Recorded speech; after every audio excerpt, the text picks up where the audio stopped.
IRGC के commander ने जो धमकी दी है वो इस बार और बड़ी है। भले ही डोनाल्ड ट्रंप की धमकियों में कमी आई है, लेकिन ईरान जो बातें बोलता था उन बातों पर टिका हुआ है। IRGC के कमांडर साहब ने कह दिया है कि अगर अमेरिका ने, क्योंकि ईरान को इस बात का एहसास है कि अमेरिका फिलहाल अगर हमला नहीं कर रहा है तो वो कुछ बड़ी प्लानिंग कर रहा है, तो IRGC ने धमकी दी है कि अगर अमेरिका ने हम पर हमला किया तो पूरी दुनिया जो जुड़ी हुई है अमेरिका से, बहुत बड़ी धमकी है और धमकी बड़े अलग अंदाज में है, मैं उसको ब्रेक डाउन करके आपको समझा रहा हूं कि पूरी दुनिया जो अमेरिका से जुड़ी हुई है, चाहे वो बिजली दे रही हो, चाहे इंटरनेट के तार वहां गए हों, या फिर पानी की जो सप्लाई होती है पाइपलाइन के जरिए, हम उन तमाम इंफ्रास्ट्रक्चर पर हमला करेंगे, ग्लोबल इंफ्रास्ट्रक्चर पर हमला करेंगे जो सीधा कनेक्टेड है अमेरिका से। तो ये एक तो पूरी दुनिया के लिए धमकी है कि अगर ईरान पर हमला हुआ तो ईरान, जैसे कि फॉर एग्जांपल तुर्की और अमेरिका बिजली एक दूसरे को देते हैं, तो वो बिजली कनेक्शंस पर हमला कर देगा, बिजली घरों पर हमला कर देगा। अगर पानी सप्लाई होता है दोनों के बीच तो उस पाइपलाइन पर हमला कर देगा। ऐसी तमाम चीज़ें हैं, जैसे इंटरनेट की वायर जो पानी में होती है, एक देश से दूसरे देश से कनेक्टेड होती हैं, तो ईरान ने ओपनली कह दिया है कि हम उनको निशाना बनाएंगे। वहीं पाकिस्तान के इंटीरियर मिनिस्टर को आप देख सकते हैं, वो ईरान पहुंचे हैं। ईरान के राष्ट्रपति पेजेश्कियान से उन्होंने मुलाकात की है। ईरान के तमाम हाई लेवल के ऑफिशियल से उन्होंने मुलाकात की है। ईरान और सारी दुनिया अमेरिका पर भरोसा इसलिए भी नहीं कर रही है क्योंकि सबको पता है कि हथियार उसके पास कम हैं, इसी वजह से इस वक्त जंग रुकी हुई है, वरना अमेरिका ईरान पर हमला करना कभी ना छोड़ता। अब ज़रा इस वीडियो को देख लीजिए। ये ईरान के काफ़ी करीब, ईरान के आइलैंड के काफ़ी करीब अमेरिका का अटैक हेलीकॉप्टर लगातार उड़ रहा है। स्ट्रेट ऑफ हॉर्मूज में तेल रिस रहा है।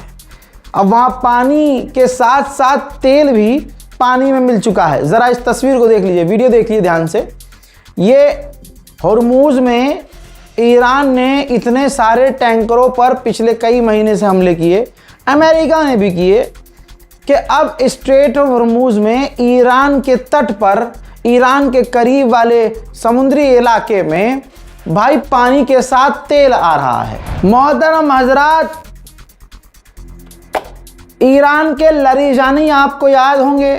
लारीजानी, शहीद लारीजानी याद नहीं तो खामनाई तो याद ही होंगे, जिसने अपने घर से निकलने से इनकार कर दिया, अपने लोगों को छोड़कर जाने से इनकार कर दिया, शहादत को कबूल कर लिया, कह दिया मरना हो तो मर जाऊंगा, अपने लोगों को छोड़कर नहीं जाऊंगा। ये शुजाअत, बहादुरी वाला काम था और हंसते हंसते सुकून से उन्होंने कुर्बानी दे दी अपने मुल्क के लिए। अब बताओ, ये बहादुरी थी या गुलाबी सुअर बहादुर है? क्योंकि नाटो की मीटिंग में जब तुर्की पहुंचे थे डोनाल्ड ट्रंप, तो जो कतर ने सबसे दुनिया का महंगा जहाज दिया था डोनाल्ड ट्रंप को, उस जहाज से वो पहुंचे थे। और जब मीटिंग खत्म हुई तो अमेरिका को, डोनाल्ड ट्रंप को इजराइल ने वार्निंग दी कि इस जहाज का इस्तेमाल ना करना, आप इस जहाज से आप वापस मत जाइएगा क्योंकि ईरान अटैक कर सकता है। शोल्डर गाइडेड मिसाइल जो होती है वो दाग कर आप पर हमला कर सकता है। जिसके बाद डरपोक की औकात ये थी, जरा ध्यान से देख लीजिए, यही वो उस दिन का वीडियो है कि डोनाल्ड ट्रंप उस जहाज से उतरे, वो बैठ गए थे उड़ान भरने के लिए, उस जहाज से उतरे जो एयरपोर्ट का केटरिंग ट्रक होता है, नॉर्मल एक ट्रक जिसमें केटरिंग का सामान ट्रांसफ़र किया जाता है, जहाज़ के पास ये वो केटरिंग ट्रक जाता है। चुपके से डोनाल्ड ट्रंप को उतारा जाता है, उस केटरिंग ट्रक में बिठाया जाता है और फिर चुपके से उन्हें दूसरे जहाज़ पर ले जाया जाता है। फिर वो वहाँ से उड़ान भरकर अमेरिका पहुँचते हैं। तो दोस्तों, जब आप इस तरह की हरकत देखने लगो कि सामने वाला इतना डर के रह रहा है, छुप के रह रहा है, अपने सबसे महंगे जहाज को छोड़कर वो दूसरे जहाज में चुपके से केटरिंग ट्रक में बैठ के जा रहा है, तो कम से कम इसे तो बहादुरी आप नहीं कह सकते। चाइना भी बीच में उछलने लगा था, हुर्मुज खुल जाना चाहिए, हुर्मुज में फीस नहीं लेना चाहिए। ईरान के कमांडर ने अपने मुल्क में चाइनीज़ टीम से मुलाकात की, गवर्नमेंट ऑफिशियल से, और उनसे दो टूक में बात ख़त्म कर दी कह के कि देखो स्ट्रेट हुर्मुज खुलेगा नहीं चपटो, और किसी भी हालत में नहीं खुलेगा जब तक अमेरिका हमारी बात नहीं मान लेता, तमाम शर्तें नहीं मान लेता। ध्यान रखना चपटो, खुलेगा नहीं स्ट्रेट ऑफ हुर्मुज। बहरहाल ये तो मैं अपनी लैंग्वेज में बोल रहा हूँ, लेकिन ईरान ने कहा यही है कि हम नहीं खोलेंगे। अब सोचिए, जर्मनी कभी ईरान से बात तक नहीं करता था, अब हाल ये है कि जर्मनी आराम से मचल के लचक के बात कर रहा है।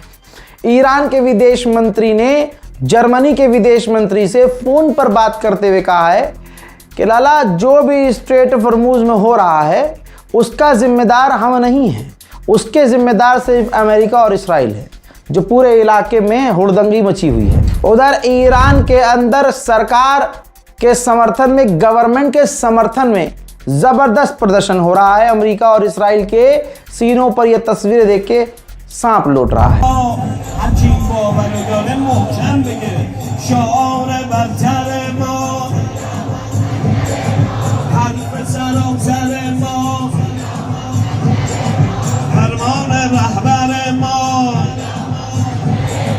दुश्मन बराबर मौत,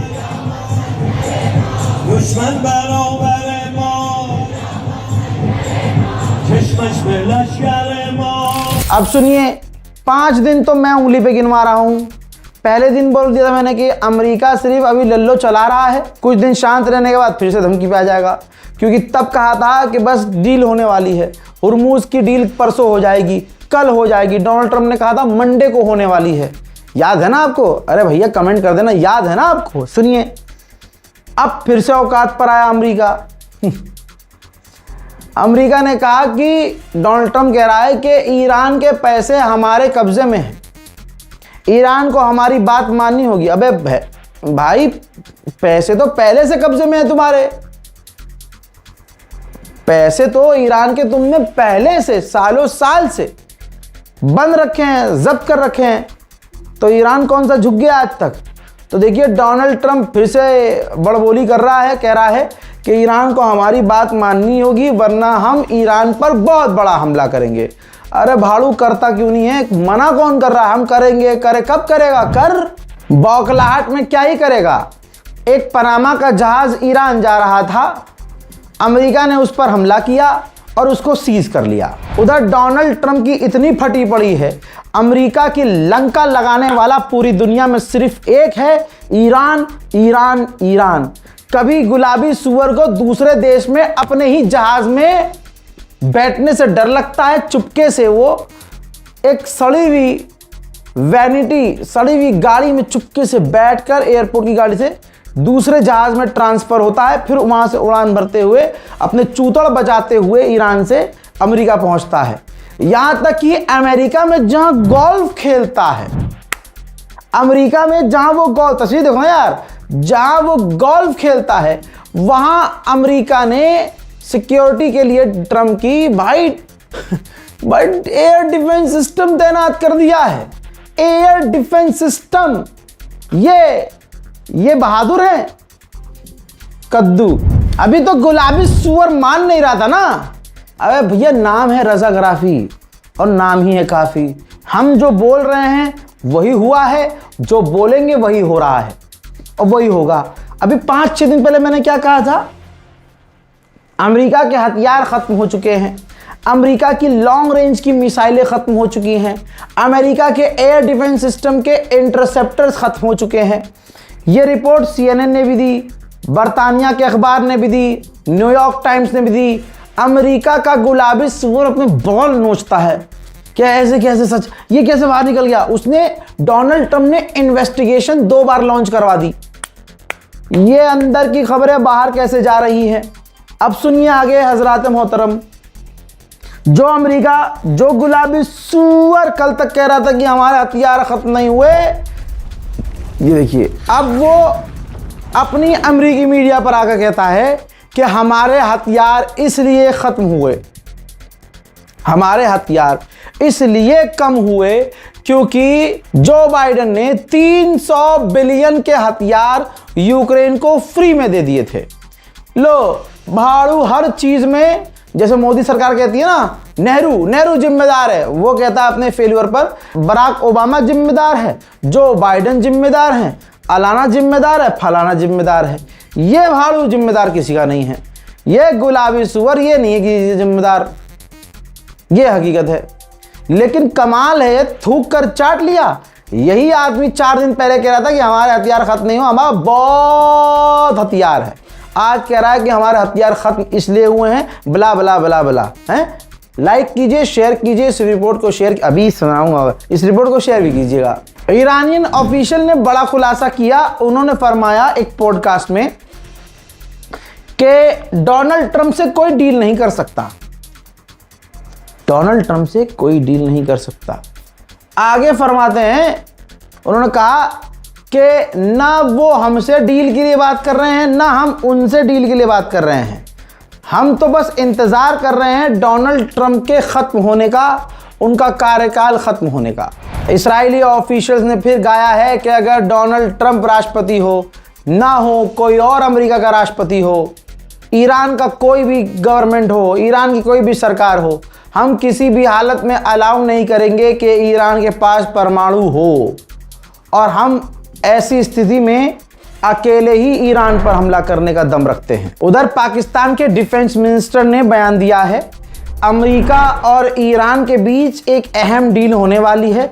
उस डील के वो दोनों करीब हैं, जिस डील के बाद स्ट्रेट ऑफ हॉर्मूज खुल जाएगा। मोहतरम हजरात, ये कतर के स्पोक पर्सन हैं, जी हाँ, जिन्होंने मीडिया में आकर कहा है कि ईरान और अमेरिका इनडायरेक्ट बात कर रहे हैं, दोनों के बीच एग्रीमेंट करीब है, स्ट्रेट ऑफ हॉर्मूज खुल सकता है। आगे उन्होंने मक्का जो डिफेंस एग्रीमेंट है उसकी तारीफ की है, कहा कि ये सिक्योरिटी के लिए, डिफेंस के लिए है, इससे इलाके में शांति आएगी। ईरान की इंटरनल सिक्योरिटी इतनी कमज़ोर है कि आप इसको समझ नहीं सकते।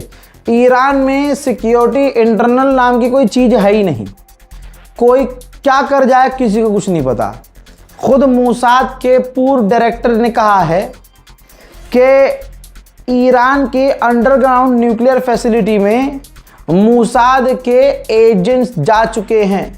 हम भी गए थे और हमने सारी चीज़ें नोटिस की, और मेरा ये ख्वाब था कि उस पर हमला हो, और मेरा ख्वाब तब पूरा हुआ जब अमेरिका ने उस पर हमला किया। लेकिन आज की तारीख में भी ईरान के पास अंडरग्राउंड फैसिलिटीज़ बहुत सारी सही सलामत है, और 60% ईरान के पास एनरिच यूरेनियम है। ज़रा कैलकुलेटर बच्चों लेके बैठ जाइएगा, बुज़ुर्गों से तो मैं क्या ही कहूँ, वो तो दिमागी उनका कैलकुलेटर है।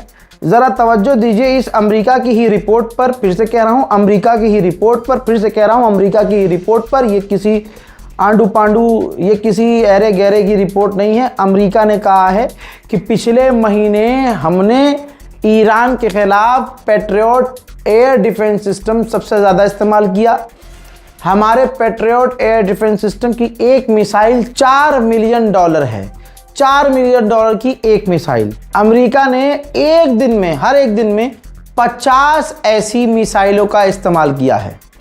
एक मिसाइल $4 मिलियन, दिन की 50 मिसाइल ईरान के हमलों को रोकने के लिए। तो एक मिसाइल $4 मिलियन, एक दिन की 50 मिसाइल फायर कर रहा था। अमेरिका ने कहा कि ईरान ने बड़ी अजीब टेक्निक अपनाई। ईरान ने ऐसी मिसाइलों का इस्तेमाल किया जो टारगेट एंड मूवमेंट पर बदल देती हैं, चेंज कर देती हैं। यानी मिसाइल आ रही है, आते आते वहाँ जाके गिर गई। ठीक, इस वजह से उनको रोकने के लिए अमेरिका कह रहा है कि हमने 4 मिसाइलों की जगह 50 मिसाइल, 10 मिसाइल, 20 मिसाइल इंटरसेप्टर इस्तेमाल किए। ईरान की सस्ती मिसाइलों ने हमारी महंगी मिसाइलों का ज़्यादा इस्तेमाल करवाया। ईरान की मिसाइलों को रोकने के लिए, क्योंकि वो रास्ता बदल देती थी एंड मूवमेंट पर, तो हमें कई मिसाइलें दागनी पड़ती थी, जिसकी वजह से हमारी मिसाइलें आज कम हो चुकी हैं। ये कौन कह रहा है? पूरी रिपोर्ट किसकी है? अमेरिका की है। गुलाबी सुअर कहाँ गया? ओ, स्क्रिप्ट लिख रहा है अगली धमकी की।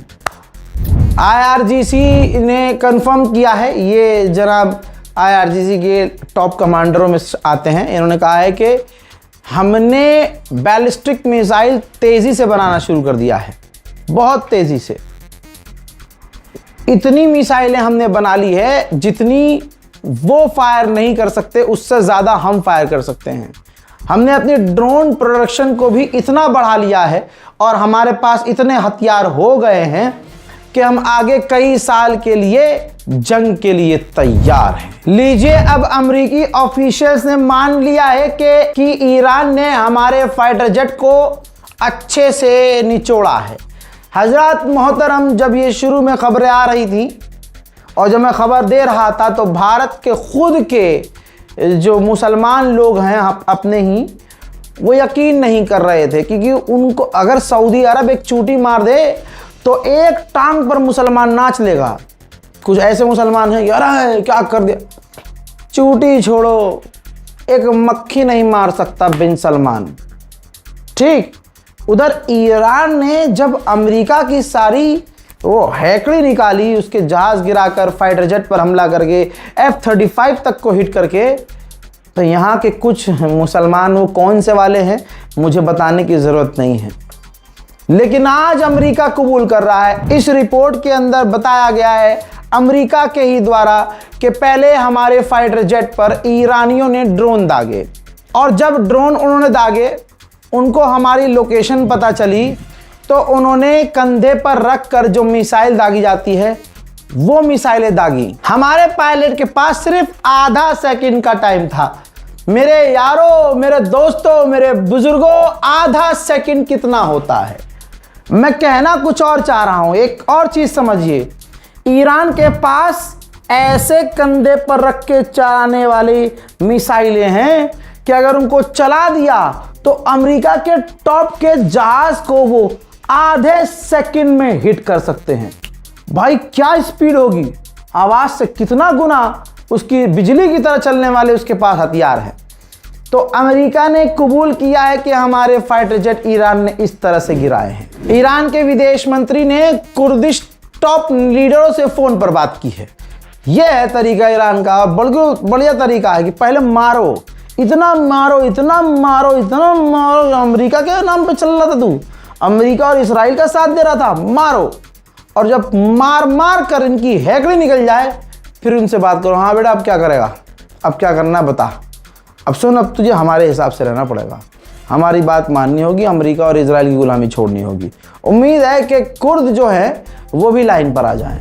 हजरत मोहतरम, वहीं बिन सलमान ने सऊदी अरब का जो आवारा है, आवारा क्योंकि भाई उससे पहले जो वहाँ के रहबर रहे हैं, इससे पहले जो वहाँ के नेता रहे हैं, इससे पहले वहाँ के जो शेख रहे हैं, उन्होंने तो सऊदी अरब की तरह चलाया है, ये यूरोप की तरह चला रहा है आवारा। तो मैं मोहम्मद तो नहीं बोलूँगा, बिन सलमान आवारा ने यूक्रेन के राष्ट्रपति ज़ेलेंस्की से फ़ोन पर बात की है ड्रोन को लेकर। जाहिर है अब सऊदी अरब ड्रोन खरीदने की ताक में होगा कि भैया हम, लेकिन ईरान पहले ही कह चुका है, साम दाम दन भेद ताकत वाकत पैसा रुपया सब लगा लो और सब है तुम्हारे पास, लेकिन बस अमेरिका का हाल देख लो। इराक के अंदर कुर्द का कोमाला पार्टी ऑफिस है, पार्टी है कुर्दों की, कोमाला पार्टी एक है, ठीक है, कमल पार्टी नहीं, कमल पार्टी तो हमारे यहाँ, वहाँ है कोमाला पार्टी कुर्द की। तो उस कोमाला पार्टी के हेडक्वार्टर पर ईरान ने हमला किया है। मोहतरम हज़रात, अरब के तमाम देश कबूल कर चुके हैं, मान चुके हैं कि स्ट्रेट ऑफ हॉर्मुज़ ईरान के कंट्रोल में है, लेकिन बेगैरत ईरान से बात करके अपना नाक थोड़ी ना कटवाएंगे ना, तो ये गैरत की बात, उनके ईगो हर्ट हो रहा है। तो अब वो स्ट्रेट ऑफ हॉर्मुज़ छोड़कर पाइपलाइन के जरिए दूसरा ऑप्शन तलाश कर रहे हैं ताकि हमें हुर्मुज़ की ज़रूरत ना पड़े। बताइए आप कमेंट करके, इस पूरी रिपोर्ट में मज़ा आ रहा है कि नहीं आ रहा है, दिल खुश हो रहा है ना? आगे सुनिए, आप अगली खबर और दिल खुश करने वाली है। अमेरिका के ऑफिसर ने कहा है कि मुज्तबा खामनाई डील को लेकर काफ़ी सख्त हैं। सुप्रीम लीडर जनाब मुज्तबा खामनाई डील को, हमसे बातचीत को लेकर काफ़ी सख्त हैं। उन्होंने जो अपनी नई टीम घोषित की है कमांडर्स की, लीडर्स की, ये दिखाता है कि वो एक लंबी जंग के लिए हमसे तैयार हैं। बात तो बिल्कुल सही है। ईरान के विदेश मंत्री फरमाते हैं, कह रहे हैं कि हमने दुनिया की सबसे बड़ी फौज को हरा दिया है। दुनिया हमारी ताकत, हमारी फौज का लोहा मान चुकी है।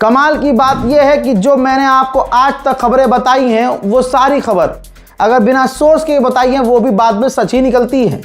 देख लीजिए, मैंने कहा था कि अमेरिका ने, जब ये 41 दिन जंग चली थी, कि अमेरिका ने ही ईरान से भीख मांगी है बातचीत करने की इनडायरेक्ट वे में। अब यही बताया है, ईरान के विदेश मंत्री ने आगे बयान देते हुए कहा है कि हमने बातचीत की रिक्वेस्ट नहीं की थी, डोनाल्ड ट्रंप ने हमसे भीख मांगी थी, अमेरिका ने हमसे भीख मांगी थी कि बातचीत हमसे करो। अब आइए मैं आपका और दिन खूबसूरत कर देता हूं। अमेरिका की टास्क फोर्स कमेटी, अमेरिका की होमलैंड सिक्योरिटी, नाम तो सुना होगा ना, हाँ, इंटरनल सिक्योरिटी है ये, समझ लीजिए आप, और बहुत तगड़ी है। ये रहा उनका बयान, पब्लिक में आके उन्होंने बोला है कि हमारे साथ जो ईरान ने किया है, ये जो जंग हुई है, इसका रिजल्ट ये है कि ईरान मजबूत हुआ है और ईरान हमारे मुंह पर हंस रहा है। यानी अमेरिका के सिक्योरिटी जत्थे को भी पता है, security internal teams, external teams, सबको पता है कि ईरान ने क्या बैंड बजाई है। हजरात, लीबिया में एक कांड हुआ है, पहले सीधा तस्वीर देखिए और मेरी बात पर ध्यान दीजिए। लीबिया में ये दूसरे दिन ऑयल रिफाइनरी पर हमला हुआ है। लीबिया में ऑयल रिफाइनरी पर हमला हुआ है, रिफाइनरी धुआं धुआं हो गई है। कमाल की बात यह है कि किसी ने इस हमले की जिम्मेदारी नहीं ली है। अमेरिका का अखबार है न्यूयॉर्क टाइम्स, नाम तो सुना होगा, उसने फ्रंट पर क्या छापा है देख लो, डोनाल्ड ट्रंप दलदल में धंस रहा है। टाइटल इन्होंने लिखा है कि ईरान की जंग की वजह से डोनाल्ड ट्रंप बिल्कुल बदनाम हो गया है। डोनाल्ड ट्रंप की पॉपुलैरिटी अमेरिका में सबसे ज्यादा कम हो चुकी है। यह बात बोलने वाला सबसे पहले एक यूट्यूबर था, वो कौन था आपको मालूम है? मैंने बात ये बहुत पहले कह दी थी कि गुलाबी सुअर या अमेरिका जो टकराया है ईरान से सब कुछ खो देगा, अपनी इज्जत, अपनी क्रेडिबिलिटी, अपना नाम, अपना शोहरत, सब कुछ इसका चला जाएगा। अमेरिका के अखबार अब खुद ही लिख रहे हैं, खुद ही बोल रहे हैं। हजरात, उधर आप खुद देखिए, तेल के दाम बढ़ रहे हैं, घट नहीं रहे, बढ़ रहे हैं। ईरान से जब डील की बातें हो रही थी तो अचानक से ये तेल के दाम कम हो गए थे, लेकिन जब से ईरान ने कहा हम झुकेंगे नहीं, हुर्मुज़ खुलेगा नहीं, हमारी शर्तों को अमेरिका को मानना ही पड़ेगा, तेल के दाम फिर से बढ़ गए हैं। मुझे आज भी याद है जब ये जंग शुरू की थी तो ईरान की IRGC का पहला स्टेटमेंट ये था, खामनाई के ऑफिशियल्स का पहला स्टेटमेंट ये था, शुरू तुमने किया है, खत्म हम करेंगे। IRGC के कमांडर कह रहे हैं बहुत बड़ी बात, कह रहे हैं कि अमेरिका ने सोचा था कि 20 दिन में वो हमारी रिजीम चेंज कर देगा, हमें हरा देगा, फौज को हमारी घुटने पे ला देगा। ये तमाम उसके ख्वाब आज तक पूरे नहीं हुए और आज की तारीख में पूरे हमारे इलाके में अमेरिका का एक भी एयरक्राफ्ट कैरियर, अमेरिका का एक भी युद्धपोत नहीं है। बिस्मिल्लाहिर्रहमानिर्रहीम। बंदे अव्वल